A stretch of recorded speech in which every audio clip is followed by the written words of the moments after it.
mayam pumnamakpu thoibi kaisamna taramna okjabaga loinana ikoknona khurumjari ngasi su mahausagum mayamgidamakta anauba phunga wari ama puduna laksari wari asibu thabirakpana athauba maitai wari mamingna apangba nupa amagi maru asauba upambi amagi makhongda khongbal paring amada nupa masa ani khak isitli moi ani du lenga su oi nupa masa ani du ki maming amane inausa kawi aduga amane inauton kawi inauton di lei khara khara tatli inauton hairi dausa asing matona lepa leise saji natro inauton tu nakong manakta ukabi mo kumthakre kaino siro nate tu longtra yari de songthakre ai apal mathakta mu kakhatkrani ai ukabi khusausi nauza si kom si thamaga ukabi gum krisi oina asi oina sitlasira is si hana sitlaga akonbada adu si kadabani matam mangkai manglaga moi anidu khongbal maril lu sitli adubu khongbal sing adudi inautona yamba sitlami inausadi khongbangi matai da horiba napi sin hugalaga ulai pare tawduna isitanaba thokamuka tawdana leithoklaga leirami maramdi inautondu yamna pangi aduga inausana mabuk yamna phatte yamna su singi moi anidu isitpa loiri aduga upambi adugi makhongda phamlaga nga hapa kondu tagi nga singdu lepak to loina haidoi inautona yam harauna ngamu khayamsi aroibini siri inausana nga du yeli aigi ama dangi ama aigi ani nangi ani inautona inausada inausa sigi ngamu khar saubase angonda hapo he sidi yaru he kaygi yaru tuino haise aigi di picture nga ta hape aduga nangina chukbangap ta hape sidi ngamu amomni aduini ngamu amom sabase nupi phangda hainabani nauton asengkiro haise adudi ngamu labo ina hapiyo hoi si hapage ko tutu ngamu labani makoi harisi ubrai nauton oho makoi khusangsi adu inausa sigi ukabi sobase ai hapiyo sidi yari inauton lai phataba kurumbada ukabi soba kathoknabani nangi nasada lai phataba sangningadi ne tu lawsok tu inausana ukabi tu inautona hapcheli inautona lai kurumbadabu ukabi katnabrani inausa lai aphabada katnadrise phattabagini lai de katpa phattabado nang sage hairo ha inauton odo phatte harago nangonda hapki tawri tudi ha nangonda phattaba ukabise hapa nungai tabigi angonda hapagi wani ado nangna dai khaladi selaujo adudi aisu tale angonda hapakana nangi oiso inausana khajak tawsinaraga nga asubu makai mangonda loina hapchilami aduga masa sing aduna inautonda hapirami inausana adudi chalase inauton chalase mamsile sigi upambise heloi thoe hainabani inausana khajak amamuk tawrai ngai khoi nauton sigi usigi nga mo thado amgadawni kaigino haise aduro heloi thokpaini adudi thado amo nangondagi ngana yari nauton ai nga singsidi laide katpa amanta siyadana nga apaba kaidi nangna loi lawkhraga o adudi angondagi katoira hai nausa hoi ai nangi nga to ama laide katpa yaba makhange piro Inausana inautongi kondagi ngamu phaja phajaba taret lauthorei. Inautona sauraga kagino ngamu matang haraga taret lauthoi ito inausa. Koinu inauton heloi taret kini katoisi. Amadang sithabada mathangdane ibani sila ko yaroidoini. Inautondu umathak yengkhali. Inautongi mamitta heloi taretu umathak aduda tongpakasu wakhalda sakalaga urami aduga yam kina. Nauza chalasi tiengiya. Hoi ngase umakhongsi thamlamge aduga chalasi. Inausana ngamu taretu umakhongdu thamlaga moi anidu khara sangna laklab matung inausana ye inauton ai laidi khurmakche laigi morusu ai solakche kaino haise nang lai marun sonbasu haibro aroi binini nangso. Inausadu umakhongdu sensinki aduga ngamusingdu magi konda tumina hapchilaga inautondu tanaba kari karino menman tadaba lai maron manba khara soli inautona. Sachiba minine khoi inausase haibini madi tingai. Inausadu umathakta haifeka yengamlaga amuk thuglai. Inautona kaigino nangna umathakta yengidui inausa. Helwe tombido makhada paithari aduga inautongi ngamu mali yam hauni hairamagane umathakta amu paikhaikre adu yengini. Kaino aise asenkiro haise inausa asenkine ado numita silak halasi inauton. Inautondu umatonda yenglaga inausaga halai. Inausadu mayumda sanghawi inautonsu mayumda halai. Inausana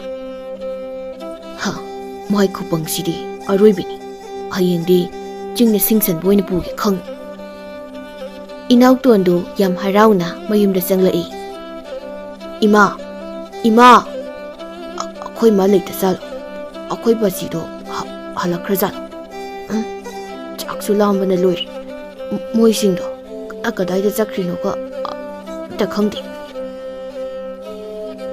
Inautondu yumgi surida phamlaga mama lakpa ngairi. Mama lakpa ngaibada inautondu tumthoklure. Mama ni mungdagi Tomba tabro nangbo Tombo. Inautondu mamagi makho tabada mamitu khangpangpangi aduga nga hapa konda puraga imungda sanglai. Ima noi ngasai kai chaluge yumda dum lei kai noi bunga kai da leiba aina kaubadi kanam tade asuk yam saukraba yumsida abuk anira kauradi kadaidagi tadoi noi bunga adoima nangna kaubadi aina taiside. Aina nang kaurido kayarak mali Tomba anirak nima. Mapado maningdagi inauton da laurai. Kari haiba inauton namana nang kaurido anirak tagi na tahaudrabo. Akhoi bajise maningda kadorino ima.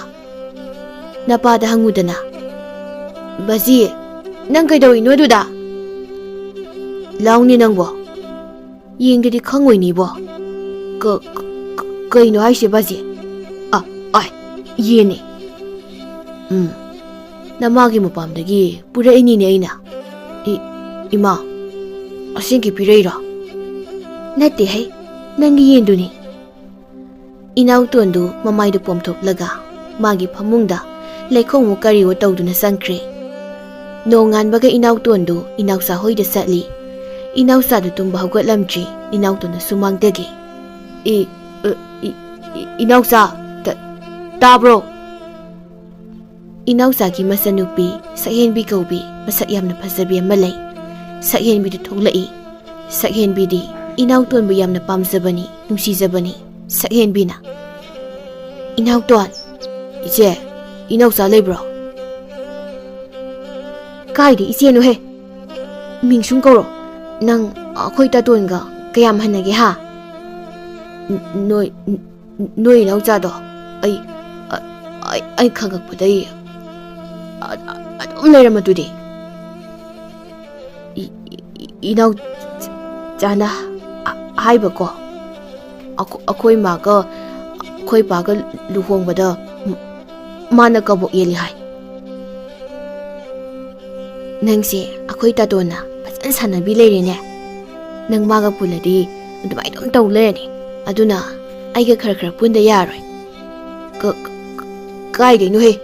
Nupi ga nupaga kana tinage haise.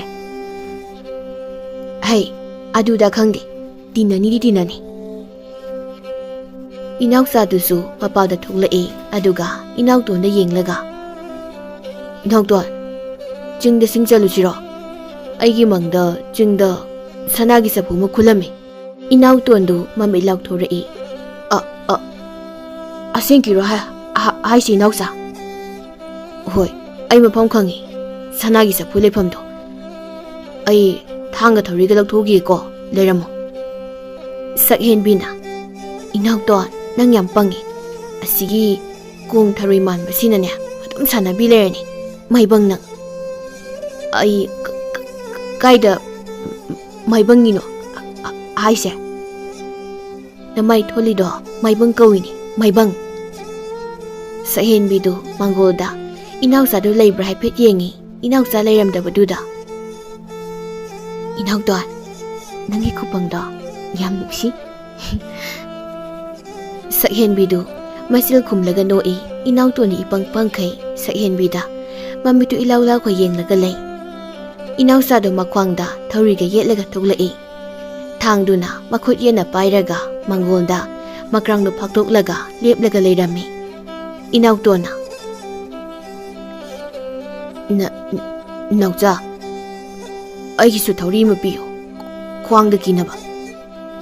Sakhen bidu inautona inausa da kaurakpaduda khangprek khangi aduga inauton da mamaidu suktoklaga yenglaga lay.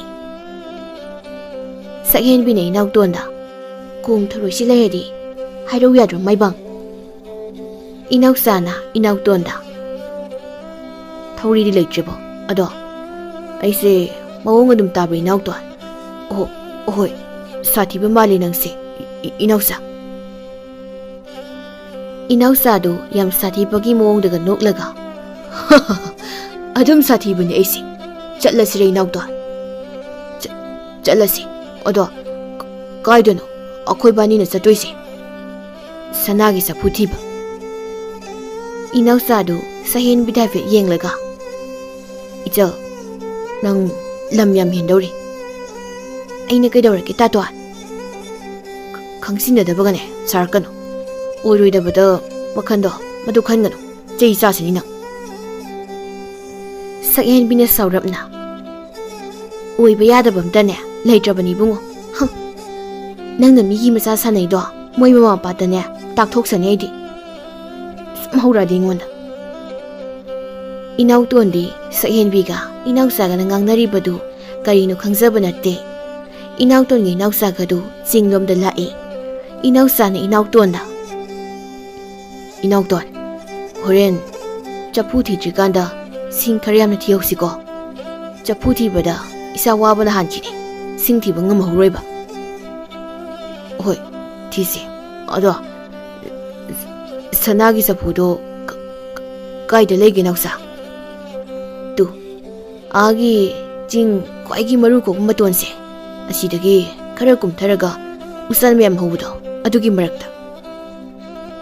Sidi wangye horen ising khorang kani ngai khodudi asiging ko sidagi wa mayalaga ising hapnaba utong ma semsi.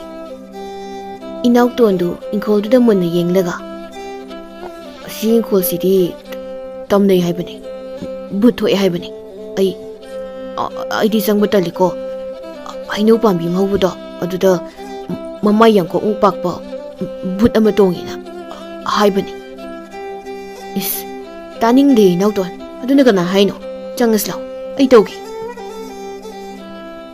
ꯃꯣꯏ ꯑꯅꯤꯗꯨ ꯋꯥ ꯌꯥꯟꯕ ꯆꯪꯂꯛꯏ ꯏꯪꯈꯣꯜꯗꯁꯨ ꯏꯁꯤꯛ ꯁꯤꯛꯏ ꯇꯤꯟ ꯀꯥꯡ ꯈꯣꯡꯕ ꯃꯈꯣꯜ ꯈꯔ ꯅꯠꯇꯅ ꯀꯔꯤꯒꯨꯝꯕ ꯃꯈꯣꯜ ꯑꯃꯠꯇꯒꯤ ꯈꯣꯟꯖꯦꯜ ꯇꯥꯗꯦ ꯑꯔꯥꯞꯄꯗ ꯁꯂꯪꯀꯥ ꯎꯆꯦꯛꯅ ꯈꯣꯡꯕꯗꯤ ꯇꯥꯏ ꯏꯅꯥꯎꯆꯥꯅ ꯏꯅꯥꯎꯇꯣꯟꯗꯨ ꯃꯃꯥꯡ ꯊꯥꯡꯍꯜꯂꯒ ꯏꯜꯂꯒ ꯆꯠꯍꯜꯂꯤ ꯍꯩꯅꯧ ꯄꯥꯝꯕꯤꯗꯨꯁꯨ ꯅꯛꯅ ꯍꯧꯔꯤ ꯏꯅꯥꯎꯆꯥꯅ ꯏꯅꯥꯎꯇꯣꯟꯗ ꯋꯥ ꯑꯆꯧꯕ ꯑꯃ ꯌꯥꯜꯂꯒ ꯆꯤꯡꯊꯣꯛꯍꯜꯂꯤ ꯏꯅꯥꯎꯇꯣꯟꯗꯤ ꯀꯤꯕꯗꯒꯤ ꯃꯃꯥꯏꯗꯨ ꯈꯥ ꯋꯥꯡ ꯀꯣꯏꯌꯦꯡ ꯌꯦꯡꯉꯤ ꯏꯅꯥꯎꯇꯣꯟ ꯌꯥꯝ ꯀꯤꯅ ꯅꯥꯎꯆꯥ 이번이 징톡시 이동검지 ꯃꯄꯨ ꯂꯥꯛꯑꯅꯤ ꯑꯁꯦꯡꯕꯒꯤꯗꯤ ꯏꯅꯥꯎꯇꯣꯟꯗꯨ ꯇꯝꯅꯩ ꯍꯥꯏꯕꯗꯨꯗ ꯀꯤꯕꯒꯤ ꯍꯥꯏꯔꯤꯅꯤ ꯇꯁꯦꯡꯕꯒꯤꯁꯨ ꯏꯪꯈꯣꯜ ꯑꯁꯤ ꯌꯥꯝꯅ ꯇꯝꯅꯩ ꯑꯗꯨꯅ ꯏꯪꯈꯣꯜ ꯃꯄꯨꯅ ꯐꯥꯎꯕ ꯏꯟꯁꯥꯡ ꯅꯥꯄꯤ ꯀꯣꯏꯕ ꯉꯝꯗꯕꯗꯒꯤ ꯆꯪꯅꯗ꯭ꯔꯕꯅꯤ ꯏꯅꯥꯎꯆꯥꯅ ꯅꯪ ꯆꯤꯡꯊꯣꯛꯑꯣ ꯑꯩ ꯃꯄꯨ ꯂꯥꯛꯄ꯭ꯔ ꯌꯦꯡꯒꯦ ꯏꯅꯥꯎꯇꯣꯟ ꯁꯤꯒꯤ ꯃꯇꯥꯡꯁꯦ ꯀꯛꯂꯒ ꯑꯗꯨꯝ ꯊꯣꯛꯑꯁꯤ ꯍꯣꯏ ꯑꯗꯣ ꯊꯨꯅ ꯆꯠꯁꯤꯀꯣ ꯃꯣꯏ ꯑꯅꯤꯗꯨ ꯋꯥ ꯃꯇꯥꯡ ꯀꯛꯂꯤꯉꯩ ꯍꯩꯅꯧ ꯄꯥꯝꯕꯤ ꯑꯗꯨ ꯅꯥꯇꯩ ꯌꯥꯝꯅ ꯆꯥꯗꯕ ꯐꯤꯕꯝ ꯑꯃꯗ ꯐꯔ ꯂꯥꯎꯅ ꯀꯟꯅ ꯍꯥꯏꯔꯛꯏ ꯏꯅꯥꯎꯇꯣꯟꯒ ꯏꯅꯥꯎꯆꯥꯒꯗꯨ ꯍꯩꯅꯧ ꯄꯥꯝꯕꯤꯗꯨꯗ ꯌꯦꯡꯂꯨꯕꯗ ꯍꯩꯅꯧ ꯃꯁꯥ ꯃꯔꯛꯇ ꯐꯤꯉꯧ ꯁꯦꯠꯄꯤ ꯃꯁꯝ ꯏꯉꯧ ꯉꯧꯕꯤ ꯃꯁꯝ ꯁꯥꯡꯕꯤ ꯃꯃꯥꯏ ꯐꯧꯔꯥꯃꯨꯛ ꯄꯥꯛꯄꯤ ꯅꯨꯄꯤ ꯑꯃ ꯍꯩꯅꯧ ꯃꯁꯥꯗ ꯇꯣꯡꯂꯒ ꯃꯣꯏ ꯑꯅꯤꯗ ꯌꯦꯡꯂꯒ ꯍꯩꯅꯧ ꯃꯁꯥꯁꯤꯡꯗꯨ ꯀꯟꯅ ꯅꯣꯝꯗꯨꯅ ꯂꯩꯔꯝꯃꯤ ꯃꯣꯏ ꯑꯅꯤ ꯎꯇꯣꯡꯗꯨ ꯄꯥꯏꯔꯒ ꯀꯟꯅ ꯂꯥꯎꯔꯒ ꯀꯞꯄꯒ ꯆꯦꯟꯊꯣꯔꯛꯏ ꯑꯗꯨꯒ ꯏꯪꯈꯣꯜ ꯑꯗꯨꯒꯤ ꯋꯥꯡꯃ ꯃꯤ ꯆꯠꯐꯝ ꯂꯝꯕꯤ ꯃꯆꯥꯗꯨꯗ ꯋꯥꯟꯊꯔꯒ ꯇꯥꯗꯨꯅ ꯂꯩꯈ꯭ꯔꯦ ꯃꯣꯏ ꯑꯅꯤꯗꯨ ꯃꯌꯥꯗꯒꯤ ꯀꯣꯡꯒꯣꯜꯁꯨ ꯑꯣꯔꯝꯃꯤ ꯃꯣꯏ ꯑꯅꯤꯅ ꯋꯥꯈꯜ ꯇꯥꯔꯛꯄꯗ ꯏꯅꯥꯎꯆꯥꯒꯤ ꯌꯨꯝꯒꯤ ꯃꯥꯡꯒꯣꯜꯗ ꯍꯤꯞꯂꯒ ꯃꯤ ꯃꯌꯥꯝ ꯑꯃ ꯑꯣꯝꯁꯤꯜꯂꯒ ꯂꯩꯔꯝꯃꯤ ꯁꯛꯍꯦꯟꯕꯤꯅ ꯏꯅꯥꯎꯇꯣꯟꯕꯨ ꯌꯦꯡꯂꯒ ꯐꯗꯤ ꯑꯃ ꯄꯥꯏꯔꯒ ꯂꯩꯔꯝꯃꯤ ꯁꯛꯍꯦꯟꯕꯤꯗꯨ ꯃꯄꯤ ꯃꯔꯥꯁꯨ ꯆꯦꯜꯂꯤ ꯏꯅꯥꯎꯆꯥꯗꯨ ꯍꯤꯛ ꯂꯥꯎꯅ ꯑꯃꯨꯛ ꯀꯞꯊꯣꯔꯛꯏ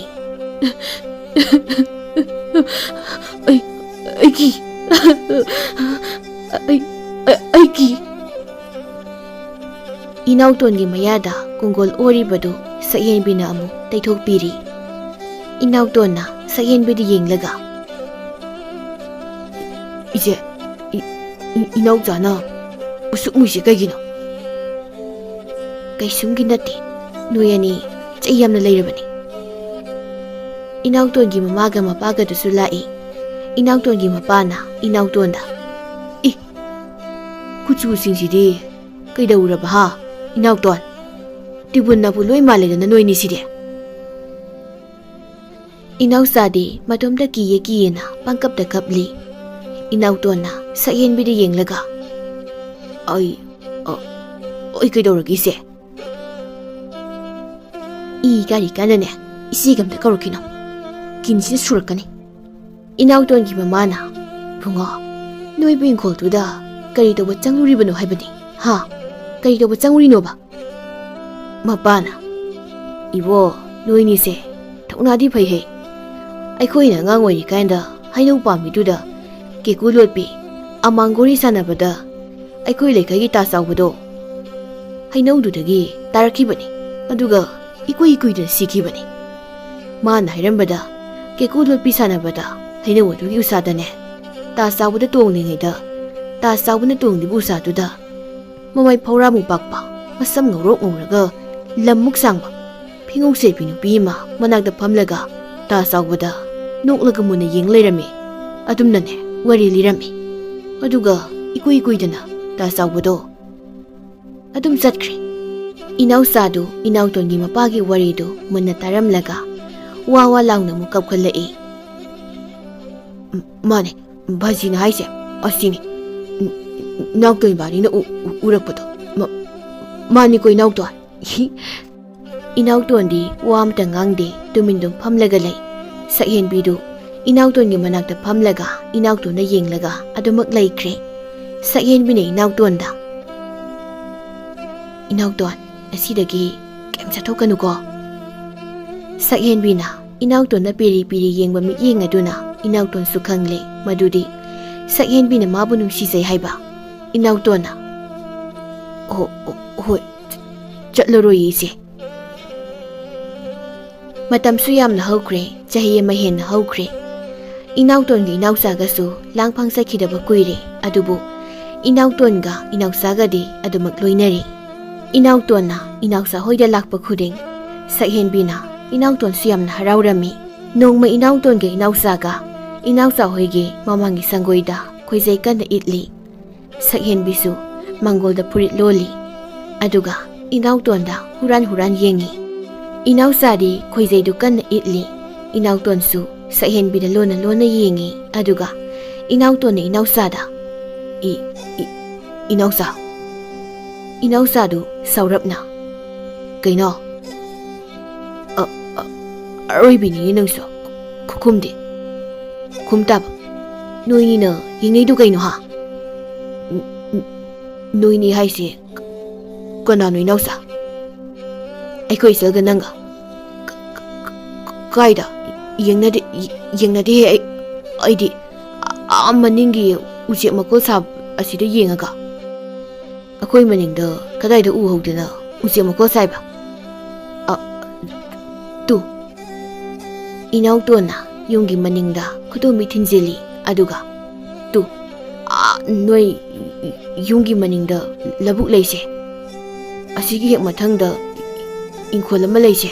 Asigi hek mathangda amu turel ama leise. Asigi wangmada uwa haurise asida ucek makol ama saisi udra. Inausado leplaga haifet yengi. Sakhenbidi inausada yenglaga nokli. Inaudonse kadrakdi adum hairene. Kadrak mapi maga dinabadage. Sakhenbina inautona noklaga michi kasili. Sakhenbina inautona michi kasimbadu inausa su uhawre. Inausado inautonda muk yeng. Sakhenbida muk yeng tawi. Aduga inausana inautonda. Inauton chingda salusira. Kaidawa satoiba. Talleidi. Nahanwai aigi mangda sana sapu leba mafamda adum ulay. Hanuba malaglaga sana sapuse. Lauru laona adum hai lady. Awai kiro haise inausa. Inausa dum matomta. Isan nupida karanta bai laman khungki kakni. Hoi. Aidi nahanwai gido. Phagi oir winning. Ado mangda toina ui. Ado nang talasu ito madum salugi. Inautona lepkhatlaga. Chalusi. Hauji chalusira inausa. Hoi. Chak chathoklaga salasi. Moi anido sangoidagi thaurigadu puthoklaga makwangda kisili. Aduga thang amumukasu puthoknarai. Sakhenbina. Taton. Chak saramdaisida kadai satoino.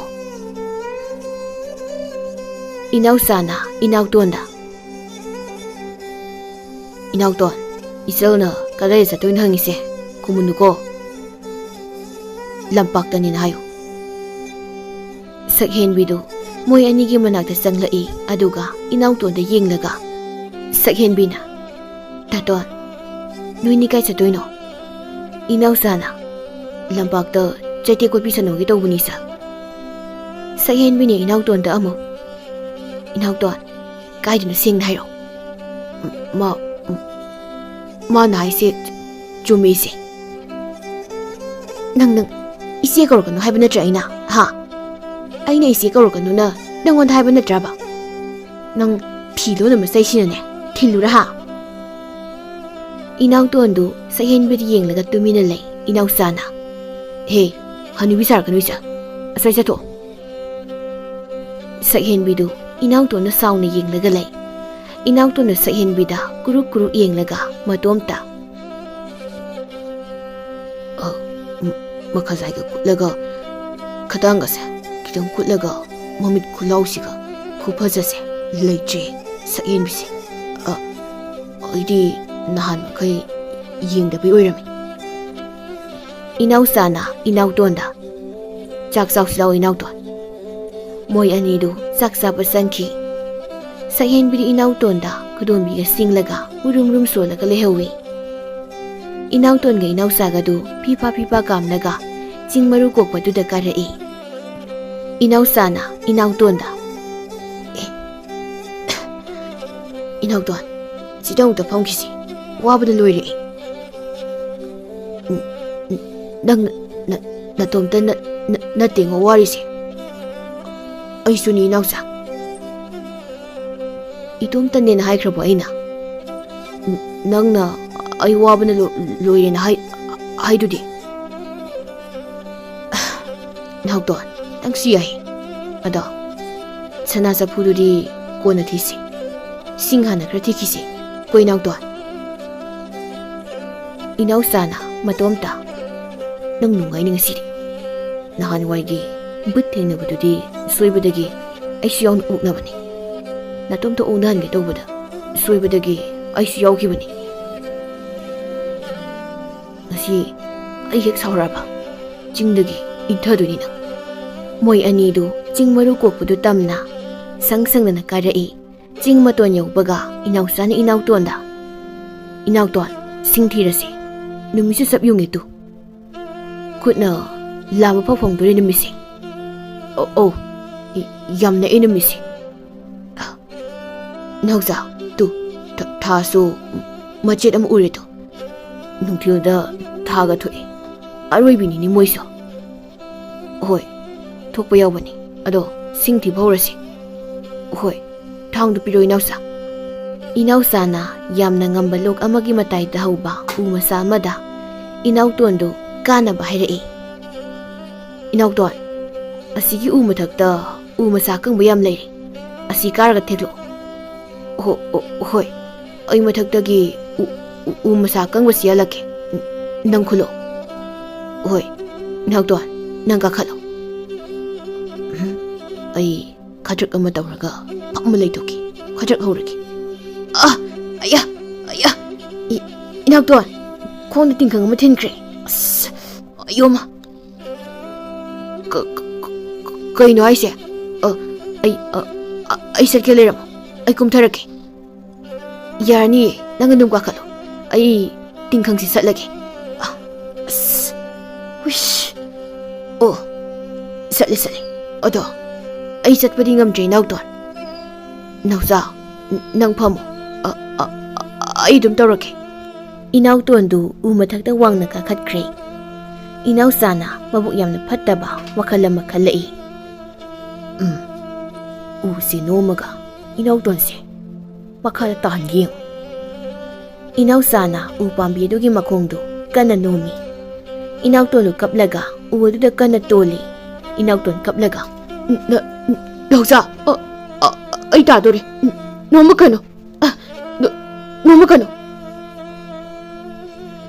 ꯏꯅꯥꯎꯆꯥꯗꯨ ꯈꯣꯡꯐꯝ ꯆꯥꯍꯧꯗꯕꯗꯒꯤ ꯃꯈꯣꯡꯗꯨ ꯅꯥꯟꯊꯔꯒ ꯂꯨꯈ꯭ꯔꯕ ꯂꯣꯈꯥꯗꯨꯗ ꯌꯩꯁꯤꯟꯗꯨꯅ ꯇꯥꯈ꯭ꯔꯦ ꯏꯅꯥꯎꯇꯣꯟꯗꯨ ꯎꯗꯒꯤ ꯂꯥꯎꯔꯒ ꯀꯨꯝꯊꯔꯛꯏ ꯑꯗꯨꯒ ꯏꯅꯥꯎꯆꯥꯕꯨ ꯀꯧꯔꯒ ꯂꯣꯈꯥꯗꯨꯗ ꯅꯞꯄꯣꯏ ꯆꯣꯡꯊꯕꯣꯏ ꯇꯧꯗꯨꯅ ꯏꯅꯥꯎꯆꯥꯕꯨ ꯂꯣꯈꯥꯗꯨꯗ ꯀꯣꯏꯊꯤ ꯊꯤꯔꯝꯃꯤ ꯏꯅꯥꯎꯆꯥꯗꯨ ꯎ ꯑꯃꯗ ꯄꯜꯂꯒ ꯂꯩꯔꯝꯃꯤ ꯑꯗꯨꯕꯨ ꯏꯅꯥꯎꯆꯥꯒꯤ ꯃꯈꯣꯡ ꯌꯦꯠꯇꯤ ꯎꯗ ꯌꯩꯁꯤꯟꯕꯗꯒꯤ ꯇꯦꯛꯂꯒ ꯁꯔꯨ ꯃꯆꯥ ꯑꯃ ꯀꯥꯞꯊꯣꯛꯂꯒ ꯂꯩꯔꯝꯂꯦ ꯏꯅꯥꯎꯇꯣꯟꯅ ꯏꯅꯥꯎꯆꯥꯗꯨ ꯄꯣꯔꯒ ꯆꯤꯡ ꯃꯇꯣꯜꯗꯨꯗ ꯄꯨꯈꯠꯂꯛꯏ ꯏꯅꯥꯎꯆꯥꯗꯨ ꯏꯅꯥꯎꯇꯣꯟꯒꯤ ꯃꯇꯧꯗꯨꯗ ꯁꯨꯝ ꯄꯦꯜꯂꯛꯇꯕꯗꯒꯤ ꯍꯧꯅ ꯀꯞꯂꯛꯏ ꯃꯥꯅ ꯏꯅꯥꯎꯇꯣꯟꯗ ꯇꯧꯕꯤꯈꯤꯕ ꯃꯌꯥꯝ ꯑꯗꯨꯒ ꯑꯄꯪꯕꯅꯤ ꯍꯥꯏꯗꯨꯅ ꯐꯖꯅ ꯂꯣꯏꯅꯕꯤꯈꯤꯗꯕꯁꯤꯡ ꯑꯗꯨꯒ ꯉꯁꯤꯅ ꯃꯥꯒꯤꯗꯃꯛ ꯇꯧꯕꯤꯔꯤꯕꯁꯤꯡꯁꯤ ꯎꯕꯗ ꯏꯅꯥꯎꯆꯥꯗꯨ ꯀꯞꯂꯤ ꯏꯅꯥꯎꯇꯣꯟꯅ ꯀꯞꯀꯅꯨ ꯅꯥꯎꯆꯥ ꯈꯣꯡꯁꯦ ꯇꯤꯁꯦ ꯁꯝꯃꯒ ꯐꯅꯤ ꯑꯩꯈꯣꯏꯒꯤ ꯈꯨꯟ ꯊꯪꯅꯕꯗ ꯑꯃꯥꯏꯕ ꯑꯃ ꯂꯩꯕꯅꯤ ꯏꯅꯛ ꯅꯛꯄꯅꯤ ꯃꯥꯅ ꯁꯝꯃꯗꯤ ꯌꯥꯝ ꯊꯨꯅ ꯐꯅꯤ ꯏꯅꯥꯎꯆꯥꯗꯨ ꯀꯞꯂꯒ ꯑꯩ ꯈꯣꯡꯁꯦ ꯌꯥꯝ ꯅꯥꯔꯦ ꯏꯅꯥꯎꯇꯣꯟ ꯌꯨꯝꯗ ꯄꯨꯕꯤꯌꯨ ꯑꯩ ꯌꯨꯝꯗ ꯄꯨꯕꯤꯔꯨ ꯍꯣꯏ ꯏꯆꯦ ꯑꯩ ꯄꯨꯒꯦ ꯏꯆꯦ ꯀꯣꯜꯂꯣ ꯌꯥꯔꯕ ꯆꯠꯂꯁꯤꯀꯣ ꯑꯗꯣ ꯀꯟꯅꯗꯤ ꯀꯣꯜꯂꯨꯀꯣ ꯏꯅꯥꯎꯆꯥ ꯏꯅꯥꯎꯇꯣꯟꯅ ꯏꯅꯥꯎꯆꯥꯗꯨ ꯄꯣꯔꯒ ꯌꯨꯝ ꯇꯥꯟꯅ ꯄꯨꯔꯒ ꯂꯥꯛꯏ ꯏꯅꯥꯎꯇꯣꯟꯅ ꯏꯅꯥꯎꯆꯥꯗꯨ ꯄꯣꯔꯒ ꯄꯨꯁꯤꯜꯂꯛꯄꯗ ꯁꯛꯍꯦꯟꯕꯤꯗꯨ ꯆꯦꯟꯁꯤꯜꯂꯛꯏ ꯏꯅꯥꯎꯇꯣꯟ ꯀꯩꯗꯧꯕ ꯌꯥꯎꯔꯒꯦ ꯗꯥꯇꯣꯟ ꯀꯩꯅꯣ ꯇꯧꯔꯤꯁꯤꯗꯤ ꯁꯛꯍꯦꯟꯕꯤꯗꯨ ꯊꯣꯡꯒꯥꯜꯂꯣꯝꯗ ꯀꯟꯅ ꯆꯦꯟꯈꯤ Ngayak leiraga amayba ama saru sambadu sakhenbina puraga lai. Amaybaduna inausagi makong tekpadu sambiramlaga. Bima maru oibasing haibadi hidaksingdo aina sida loina puraga lakani. Jingnaganu paganida ado numitpudi manganidi makongse lengba yadeko. Chapi wase lengba yaba nate. Sakhenbina hoi pu. Ado maru oina soibum bisaba yadeko. Adai chaba yadabasing chatlamdaida haige. Asumna numit kharani haukre. Inausana sakhenbida makong tekhibagi maram warisingdu loina lirami. Inautuansu nungtigi laktuna inausagi mateng panglami. Inausasu inautongi matawaduda nongmagi penaba sum helaklami nungsibasu helaklami. Nongma inausana inautonda phagi tawi. Sakhenbisu lei. Inausana inautonda. Inauton. Kaya ginausa heloi thokpam udo. Ngamu tare thadok mafamdo aduda chalusira. Kaya ba? Aishu chaloi. Natom chaluso. Inausana sakhenbida yenglaga noi sakhenbisu noi. Inausana inautonda amu. Adudi hainau bingkhududa chalusiro. Sakhenbidu yam sauna. Adudadi natomda chaluroi. Madi pukhrano. Ija karino. Madi pukhrano haibo. Noini kari mari thoknage. Sakhenbina. Thoknai. Yam thoknai. Adu sukma hangkano haisini. Kainom ni sidi. Inauto na inausada. Inausa. Aidi khangde. Yaudeko. Sakhenbina. Kari haibau zikido. Nang kutum sina sudatlura ha. Kem yaude kainaga. Pangdabana. Nasamda phoidatlura ha. Inauto andu sakhenbida mamaydo pomthoklaga yenglaga lei. Inausana inautonda amu. Adudi chingmaru kokpagi nangna karaga aina nombado. Aduda amu karusiro. Inautondu mamitu langthorai aduga inausada yenglaga. Adudadi shigi saloi natom hek chalo. Natra sakhenbia. Inautona sakhenbida ise kaudabi sakhenbi kaurakpaduda sakhenbidu inautonda muna yenglaga leikre. Matam khara amuk haukre nongma numidang ama sakhenbidu yumda halakte haiduna mama mapana koithi thiri. Inausada suhangi inausada khumde tumilei maramdi. Inausadi masanupi sakhenbidu inautona senkraiba khangi. Inausana matomta si matangsida ayam hana kutingjilaroi. Aine kutingjilubada handakti aigi ngaksi oina ti adu mal. Asumna sakhenbidu inautona senkhirami aduga inausasu matamgi matung inna makongdo phagalaktuna chatpa senba yare. Inauton nga sakhenbigesu changna luhongbiduna inauton ga inausaga dusu yamna nungsinana laimina khirami.